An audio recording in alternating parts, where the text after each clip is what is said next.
Welcome Maya Sarkar academy of স্ট্রাকচারেতে structure and management এই দুটো কিন্তু পাশাপাশি জানতে হবে। না জানলে যে স্ট্রাকচার যেটা করছি সেটাকে ওয়েল ম্যানেজড ওয়েতে যদি আমরা সেটাকে না করতে পারি তাহলে যেটা হবে সেই স্ট্রাকচারটা এক্সিকিউশনটা ঠিকঠাক মতো হবে না। আমার ট্যাগলাইনে আজকে সরাসরি বিষয়তে আসি যে হাওড়ার যে ল্যান্ড স্লাইড হচ্ছে এটা তো আর্টিফিশিয়ালি আমরাই তৈরি করেছি, তাই না? এবং এটা একদিন বা দুদিনের নয়, এটা প্রায় একটা দু দশক ধরেই এই জায়গাতে আমাদের ল্যান্ডফিল হচ্ছিল। তখন ওয়েস্ট ম্যানেজমেন্ট নিয়ে এত কিছু তো চিন্তাভাবনা মানুষের ছিল না। এবং এই যে আপনারা দেখছেন যে ডাম্পিংটা, এই ডাম্পিং কিন্তু শুধু ভারতবর্ষের মাথা ব্যথা নয়, সারা পৃথিবীতে এই ডাম্পিং, ওয়েস্ট ডাম্পিং হচ্ছে একটা মাথা ব্যথার কারণ।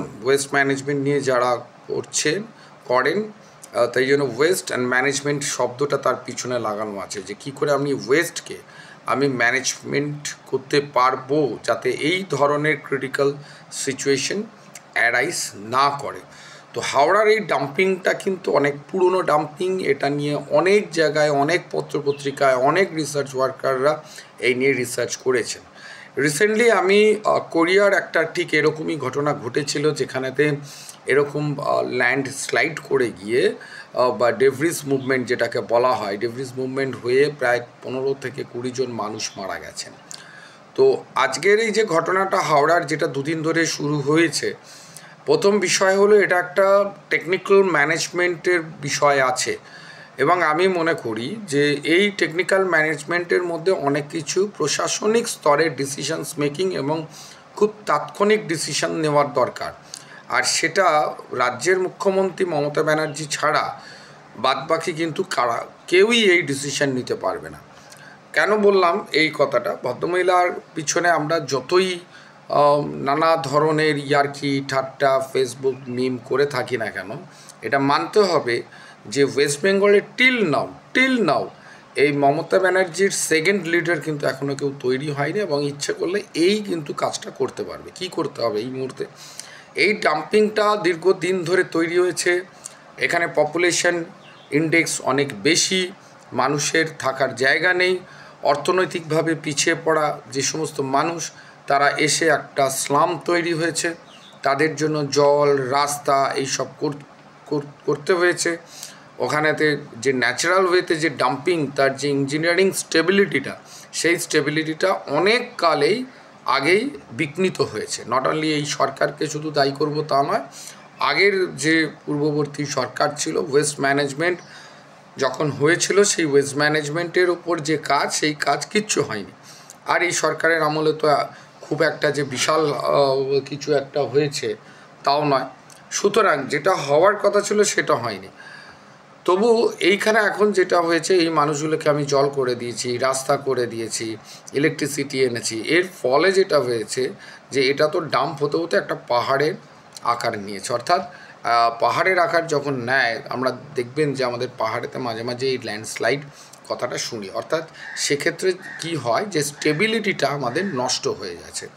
স্টেবিলিটি নষ্টটা অনেক কারণ হতে পারে। পাহাড়ে যেটা হয় যে আপনি বৃষ্টি হচ্ছে, অসম্ভব বৃষ্টি হচ্ছে, বা ধরুন ওয়েদারটা কখনো প্রচণ্ড ঠান্ডা, প্রচণ্ড গরম হচ্ছে, এর ফলে ওয়েদারিং অ্যাকশানের জন্য ওই যে পাহাড়টা তৈরি হয়েছে তার প্রপার্টির কিছু পরিবর্তন হয়। বিশেষ করে নর্থের দিকে যেখানে বরফ পড়ছে, বরফগুলো ঢুকে যাচ্ছে বা পাহাড়ের ভেতরে, ঠিক আছে, জলগুলো ঢুকে যাচ্ছে। যখন ঠান্ডা হচ্ছে, বরফ হচ্ছে, বরফ হওয়া মানে এক্সপ্যান্ড করছে, এক্সপ্যান্ড করলে ও যে পাহাড়ের স্টেবিলিটি এটা সেটা নষ্ট হয়ে যাচ্ছে।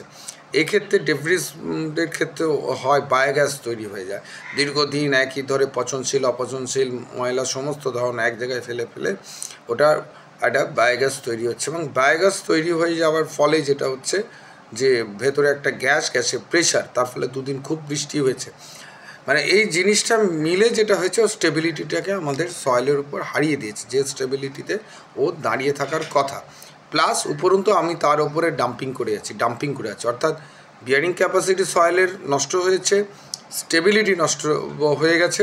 ও এবার স্টেবল হওয়ার জন্য মুভমেন্ট করে একটা জায়গায় এসে তবে ও স্টেবল হবে, এবং সেই মুভমেন্টটা এমন একটাভাবে হবে বা এমন একটা অংশ কেটে বেরিয়ে গিয়ে পড়বে যে অত বড় জিনিসটা যদি ভেঙে গিয়ে কেটে গিয়ে পড়ে, সাথে সাথে ওখানকার যে সমস্ত মানুষজনরা বা স্লাম এরিয়া এখনও যারা বসবাস করছে একটা ভয়ঙ্কর বিপদ ডেকে আনবে।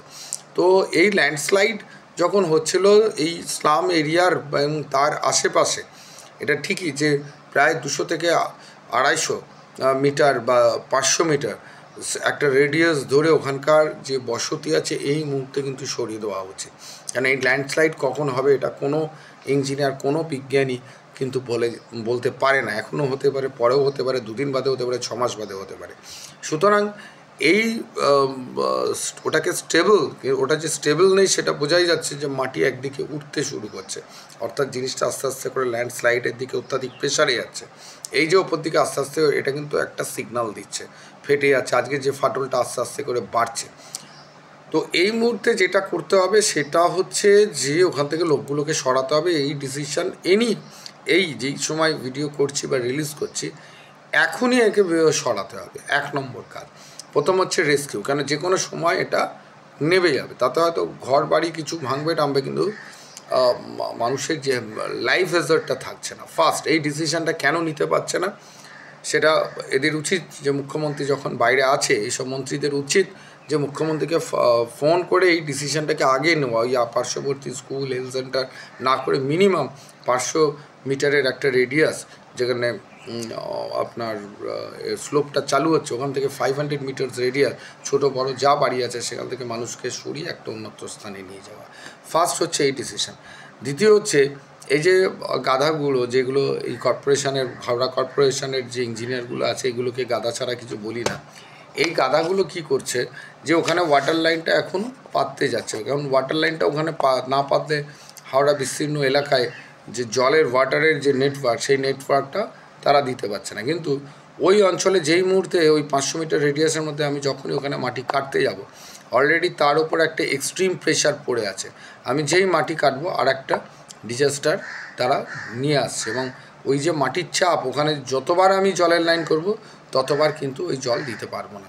সুতরাং আমাকে এখন টেম্পোরারি সারফেস ওয়াটার ব্যবস্থা করতে হবে। যে পাইপগুলো আমি এখন মাটির তলায় দিয়ে নিয়ে যাওয়ার চেষ্টা করছি ওটাকে ওপর দিয়েই এখন আমাকে সারফেসের ওপর দিয়ে নিয়ে যেতে হবে যতক্ষণ না এই ল্যান্ডস্লাইডের টাকে আমি স্টেবল করতে পারবো। ইমিডিয়েটলি টেম্পোরারি কানেকশান মানে হচ্ছে ওই যে 500 বা 700 ডায়ার বা 1200 ডায়ার যে ইউপিভিসি পাইপ দিতে হবে, ওটা স্টিল পাইপ দিয়ে কি ওখানে লাগাতে যাচ্ছে আমার মাথায় বুঝছে না। ইউপিভিসি পাইপ যেগুলোকে জাস্ট কানেক্ট হবে করে সারফেসের ওপর দিয়ে ওটা রান করবে এবং গিয়ে তাও ওটা চেষ্টা করাতে হবে ডিজাইনটাকে যে 500 মিটার্সের বাইরে কোনো একটা জায়গা থেকে কানেকশান করে গ্রিল লাইন করে ওই জলটাকে নিয়ে আসতে হবে। নিয়ে এসে আমরা এখন বাড়িতে আমরা দিতে পারবো না, আউটলেট থেকে ওখান থেকে জল নিয়ে সেই সার্ভিসটাকে দেওয়াতে হবে। ভেরি টাফ কাজ, কিন্তু ওখানকার মানুষকেও এটাকে বোঝাতে হবে। এই মুহূর্তে ওইখানে পাইপলাইন যতবার বসাবে ততবার এইটা কিন্তু নষ্ট হবে। সেকেন্ড যেটা হচ্ছে যে ইমিডিয়েটলি মুখ্যমন্ত্রীর সাথে কথা বলে ওই ডাম্পিং যে ল্যান্ড ওই ডাম্পিংকে হাঁটাতে হবে। ওপর থেকে কিছুটা হলো যেটা 45 ডিগ্রি আমাকে অ্যাঙ্গেলে জিনিসটা নিয়ে আসতে হবে। ওপরে ম্যাসিভ লোড চেপে গেছে, অন্তত 1/3 লোডকে ওপর থেকে আস্তে আস্তে করে কমাতে হবে, এবং সেই কমানোর আরও একটা ইঞ্জিনিয়ারিং টেকনিক আছে। আমি এমনভাবে মাটিটাকে কমাবো যাতে মাটি দু সাইড থেকে ওপর থেকে আস্তে আস্তে করে মাটি কমাবো এবং যাতে মোটামুটি 45 ডিগ্রি একটা অ্যাঙ্গেল ফর্মেশন হয়। অলরেডি সেখানে 45 নেই, ওই রাস্তা ফাস্তা করতে গিয়ে গাড়িগুলোকে ওপর দিয়ে তোলার জন্য প্রায় ওটা আপনার 90 ডিগ্রি একটা উঠে গেছে গিয়ে তারপরে এরকম হয়েছে। সুতরাং সেই স্লোপটাকে কী করে মেনটেন করা যায় সেই বিষয়গুলোকে কিন্তু আগে নজর দিতে হবে। তো সেই জায়গাগুলোকে না করে এরা যেটা করছে হুতাশ করছে, জলের লাইনটাকে টেম্পোরারি চালু করার চেষ্টা করছে।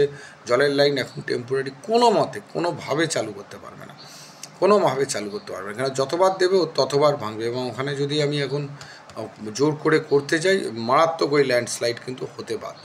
এই কাজটা অপারেশনটা মোটামুটি 5 থেকে 6 দিনের কাজ। আগে ল্যান্ডস্লাইডটাকে স্টেবল করা, ওখান থেকে জনবসতিটাকে ওখান থেকে তুলে টেম্পোরারি লাইনকে ওপর দিয়ে সারফেস লাইন থেকে নিয়ে গিয়ে মেন লাইনে কীভাবে ফিডার দেওয়া যায় সেই ব্যবস্থাটা করতে হবে। যেখান থেকে কেটে গেছে ওই লাইনটাকে আমাকে ওই ছেড়ে দিতে হবে, ওপর থেকে আমাকে ঘুরিয়ে এনে আমাকে ফিট করাতে হবে। তো এই হচ্ছে মেন জিনিস। সেটাকে কিভাবে করবে তার টেকনিক্যাল একটা ম্যানেজমেন্ট আছে, এবং যার জন্য যে প্রশাসনিক দায়িত্ব যেটা আছে, মানে ডিসিশনস মেকিং, সেটা আমার মনে হয় না মুখ্যমন্ত্রী ছাড়া এটা কেউ নিতে পারবেন, এবং এটা একটা খুব বাজে জায়গায় যাচ্ছে, খুব বাজে জায়গায় যাচ্ছে। তো আজকে এই জন্য এই ভিডিওটা তৈরি করলাম। প্রশাসনের যদি কেউ শুনে থাকেন তো আশা করব আমার যে বক্তব্যগুলো রাখলাম তাতে হয়তো সাহায্য অনেকটা পাবে। আর ইমিডিয়েটলি আগে মানুষগুলোকে যাতে সরিয়ে ফেলা যায় সেই জায়গাটাকে যেন আগে দেখা হয়। ধন্যবাদ, থ্যাংক ইউ।